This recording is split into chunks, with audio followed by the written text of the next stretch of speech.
Welcome to Beardy, Bruce Lee Central. Hey everybody, it's Birdie here. What's going on, guys?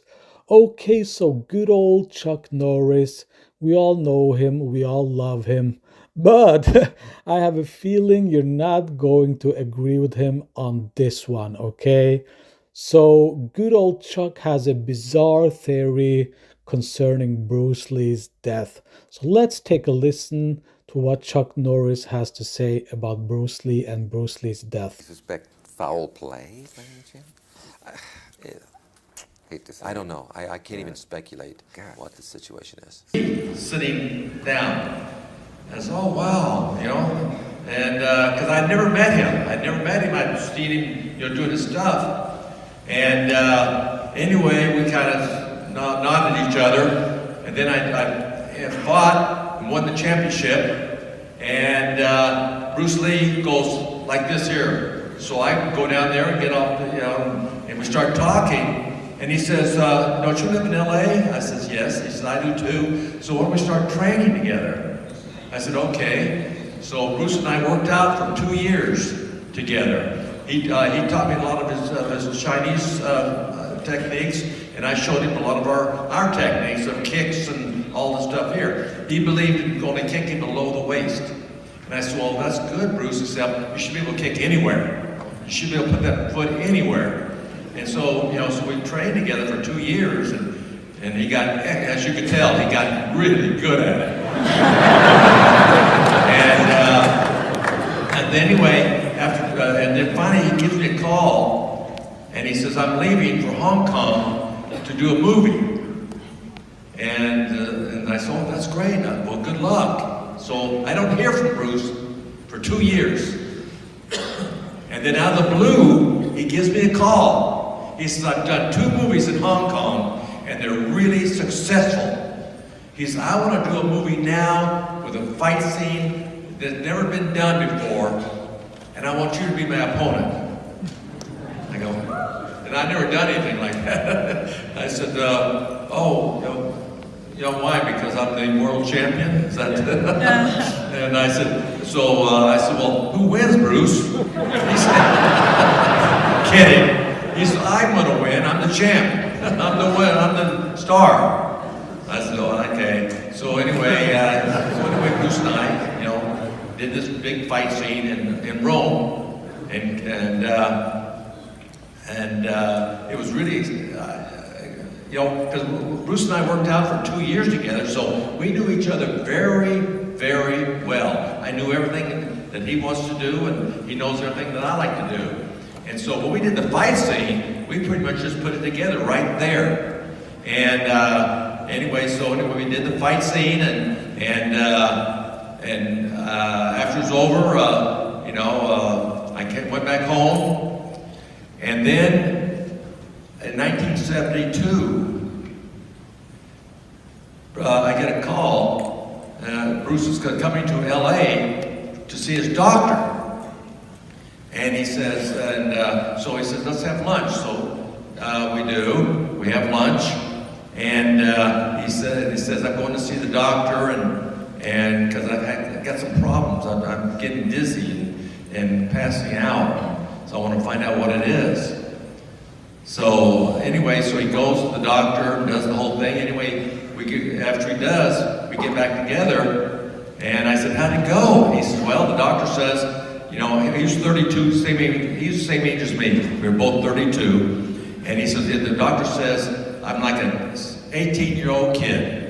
I said, oh, that's great. And I said, did he tell you why you're falling and doing all the falling and all that stuff? He says, he doesn't know. He says, it could just be anything.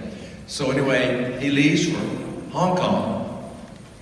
And a few months later, he passes away. And I was shocked. Anyway, when they went to Seattle, just laying there, and we all went up. Me and a lot of our friends that Bruce's went up there for the when he died. And Linda, his wife, decided to move back to California and he found a home about maybe a half a block from my house, so I could spend time with Brandon, the boy. And I did. I spent a lot of time with him, you know, telling him about his dad and all this stuff here. And then, of course, he became a champion, star himself. And then, unfortunately, he wound up passing away. But the thing is that Bruce was an incredible guy, and this is, and this time I spent with him, going through this whole thing here, was something that I will never forget about. And so this is about Bruce Lee. When I was having dinner with Chuck, I did ask him, I said, if you and Bruce were in a real fight to the death, who would win? And he, without thinking, he said, Bruce, of course. Right. Because nobody could beat him. Okay, so the voice you just heard was the voice of John Ben, the boss from Way of the Dragon. Now, this was a secret recording. He wasn't aware that he was being recorded. So he sat down with Chuck Norris and he asked Chuck Norris, who would win in a real fight between you and Bruce Lee? And Chuck said that Bruce Lee would win that fight. Now, if you ask Chuck Norris today, he would never, ever admit that Bruce Lee would beat him in a fight. Chuck has done hundreds of interviews and he never, ever, ever admits that Bruce Lee would beat him in a real fight. Why? Well, I just don't know. I just don't know. So John Ben and I talked together actually years ago. We had a phone call and I just wanted to get his impressions of Bruce Lee. And he told me that he used to vacation with Bruce Lee. And all of the time that they would hang out together, Bruce Lee would talk about martial arts, and it was only martial arts. He was only thinking about training, exercise, and martial arts. And he also said that Bruce Lee was the fastest and strongest guy he had ever seen. Now, John Ben is 6'4". He's a huge guy, a big guy, and Bruce Lee would push him around like he was nothing.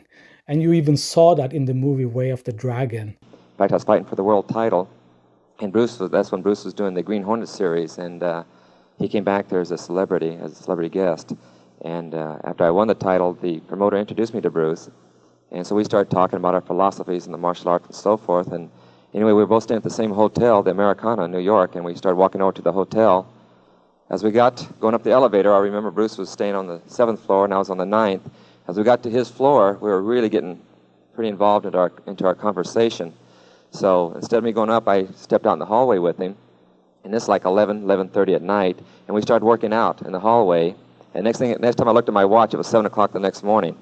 And it was amazing because the guy he had so much knowledge and, as you know on the screen, ability, that it seemed like an hour had gone by as far as us working out and exchanging ideas. So he said, well, when we get back to Los Angeles, why don't we start working out together, which we did. When I got back, we started training together, and then the series was canceled, and he went to Hong Kong to pursue a movie career. When he went to Hong Kong, his first movie, the biggest grossing movie in Asia, before Bruce went over there, was The Sound of Music. It had grossed $2.4 million, which again was the biggest movie ever grossed in the Orient. Bruce did the first movie called The Big Boss, which over here was The Fist of Fury, and that one grossed $3.2 million, which is $800,000 more than The Sound of Music. Then he did The Fist of Fury, which over here was called The Chinese Connection, and that one grossed $4.3 million. And then he called me up and he said he'd like to do a movie with a real good fight scene in the movie. I said, well, the only way we can have a fight scene is if I get to hit you once in a while. And he said, well, yeah, naturally, we'd make it a back-and-forth type fight. So anyway, that fight scene that you saw took us 5 days to do. And in Asia alone, the movie grossed over $11 million. It's the biggest grossing movie in the history of Asia, and they don't think anything will surpass it for a long time. Then Bruce naturally did Enter the Dragon, which was his last movie, and it was probably the biggest grossing movie as far as martial art movies go. But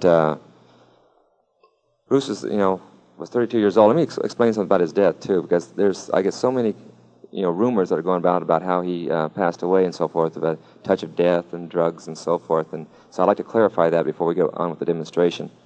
Is Bruce in 1968? He's pretty heavy in the weightlifting, as you could tell. He was very well built.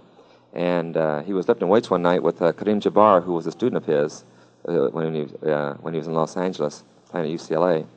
And he tried to lift too heavy weights, and he ruptured the disc in his back, and he was laid up in the hospital for 3 weeks. In fact, the doctor said that they didn't know if he'd be able to walk again or not. But of course, with a person like Bruce, who's got the drive and determination to achieve anything in life, he was up in about a month, and within 3 months, he was as strong as he ever was. But he had constant back pains from that day on, and he was having to take medication to keep the muscles in the back loose and relaxed.